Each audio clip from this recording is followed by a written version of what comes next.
Searching on AliExpress for arcade machines is always a lot of fun. But when it comes finding cheap and, let's say, budget products, that is always a very huge problem. Because that is almost impossible. Until now. I found this tiny Bartop that was not expensive compared with all the other ones I've reviewed. But what are we actually going to get with this new edition nowadays? Is it still the same crap? Or is it decent enough to burn some money on? So let's find out today.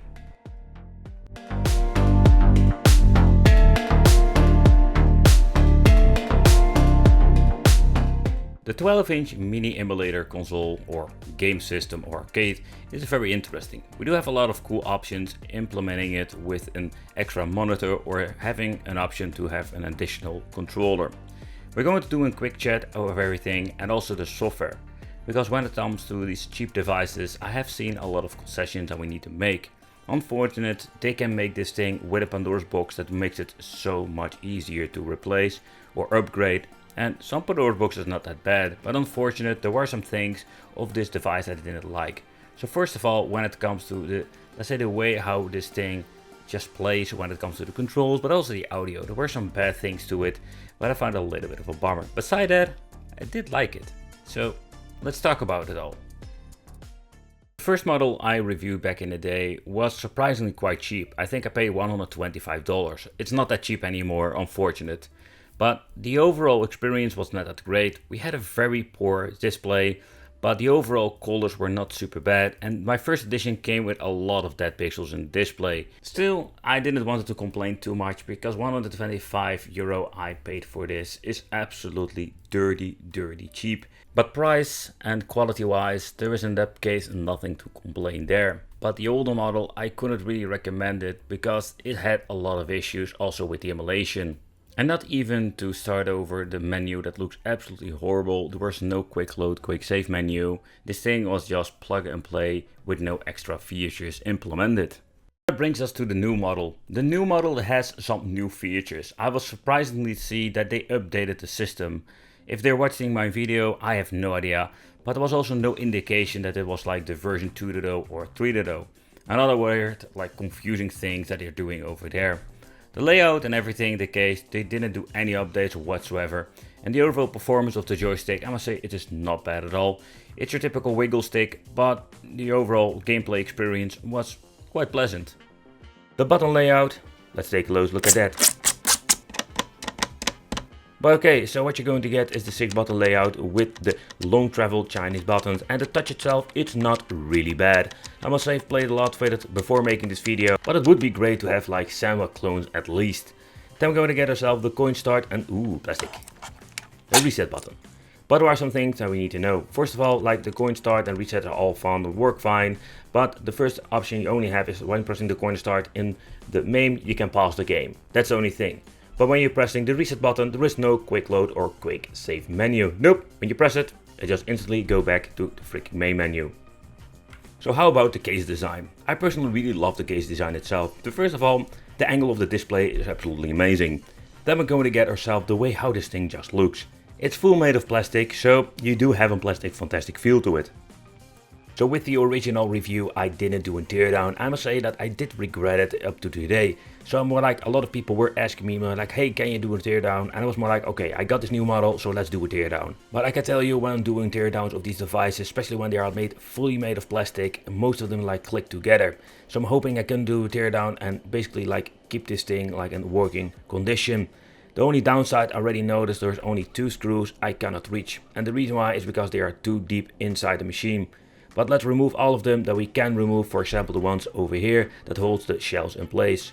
So already get some movement over here with the bottom plate, so let's remove some more screws and some other parkers and just see how far we can tear down this device, so we can just take a close look at the inside. So the downside is like the bottom plate have to be clicked together, and when I didn't like very gently tear down, I couldn't get everything like removed properly. Okay, so let's remove like the freaking zillion freaking sparkers at the bottom, because oh man, there are so many at the bottom. But the only downside is these, I cannot remove them because my screwdriver is not long enough and I have no of them are fitting.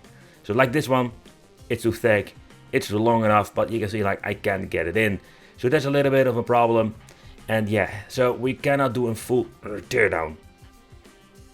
But I can give you a quick look in the inside. Here you can see like everything, how they assembled it. And the main board is kind of interesting. It looks like a CM3 module. But again, I cannot remove it. They hold the freaking module with 2 screws and some clicking mechanisms, and I cannot really reach it. I can reach in with my hand, but I cannot even remove the cooling block, so also they glued it on it. So here you can see like the monitor itself goes straight into the main board. So if you want to do modifications, you need to have a driver board or a replacement monitor. It's going to be quite expensive. Alright, over here we're going to get the buttons, and the joystick can be replaced and upgraded if you want to. Here we do have like the Samba clone, so if you replace all the buttons with some decent ones, I think it would be like a way better experience. But let's plow it on. So the NG9000, that's still the original name. And when you're looking at the viewing angle of the display, I was quite flabbergasted that you're going to get a pretty damn nice display. And I must say, like when you're looking at most of the cheap devices I've reviewed, first of all, you're going to get these weird 16:9 aspect ratio monitors, and also we're going to get ourselves like very horrible, let's say, viewing angles. But here you can see like it looks pretty damn cool. And also I'm noticing the software, they changed it out. Yep, we've never seen it before like this. We do have a better menu. And I can't recall with the first generation of these NG9000 models, we did have like a lot of, let's say, screen tearing or other issues, but also a bad view angle and some dead pixels. We have now the support for MAME, Super Famicom, Sega, NES and GBA. And when pressing into the menu, or you just press start to get into the menu, you're going to get this basic list like the previous model. We do have like 2 screenshots basically giving you an idea what it is for a game. So they did not change out the second menu, it's still like messed up with names are too long for the box. Hey, but let's take a close look at the front. We're going to get a USB 2 times and a volume control over here, but the volume is very disappointing.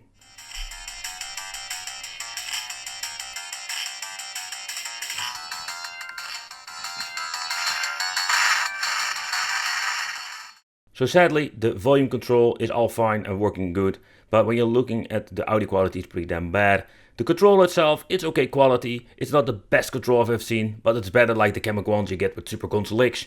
Okay, so when you plug it in, it just works instantly. Like it didn't have any issues whatsoever. I can navigate the menu, so that's pretty damn cool. So let's boot up a game, and we'll show you that it works just fine. So we can press the select button. Here you can see like the Play 2 works, and I can still recall with the first edition I've reviewed back in the day with this machine, it had like a lot of issues. I couldn't get like the second Play to work. It was like a lot of messy when it comes to the software. So this time they managed to fix it. So that's one of those improvements. The HDMI also works very well. So basically what you can do with this is like plug in a monitor and you just have yourself like a game machine. And yeah, the downside is the display doesn't work anymore, so you need to look always at the freaking display. Okay, so basically that works just fine, including the VGA. So let's pull it out. And here you can see it goes back to the arcade machine. So that functionality works very well. Okay, so let's try a couple of MAME games and see how good the performance is. I noticed a small delay in the freaking joystick. Can be a combination of the game. Wow, that is quite annoying. Let's see where the buttons are. Alright. Man, that plays quite weird. And I think it's more like a combination of... You can just hear the click come very late with this freaking joystick. That's a major problem. I don't have the issue with the buttons itself, so it's actually like an input of the freaking joystick that is a problem. Alright, so let's try a different game. Oh, this game responds way better than the other one. I think it's also like a combination of the joystick and the game itself. But so far I can see like the games mostly run just fine when it comes to MAME or UG or whatsoever. Alright, so next up let's try the 16-bit Genesis, and I've already noticed the audio is completely messed up. So that's kind of why we're always going to get with these devices. Somehow there was always something they try to mess up, you know. Such a bummer, because when it comes to the speed, everything of the game runs just fine. But if you really don't mind the audio,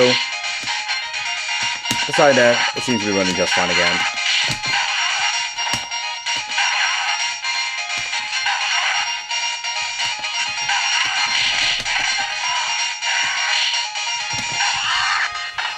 Okay, so next up let's play a little bit of 8-bit or Famicom. that seems to be working all fine. I don't notice a lot of screen tearing or not at all, so that's great.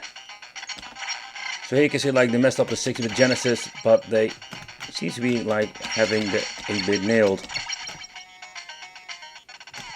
The conclusion is quite simple, that this cheap device comes with a lot of problems. So if you're picking something like this up, there's a lot of concessions you need to make. In my opinion, it's a cool case, but when it comes to software, it's not worth it. Well, thank you all for watching. Consider subscribing, hit the little bell, and it would be great to see you in the next video.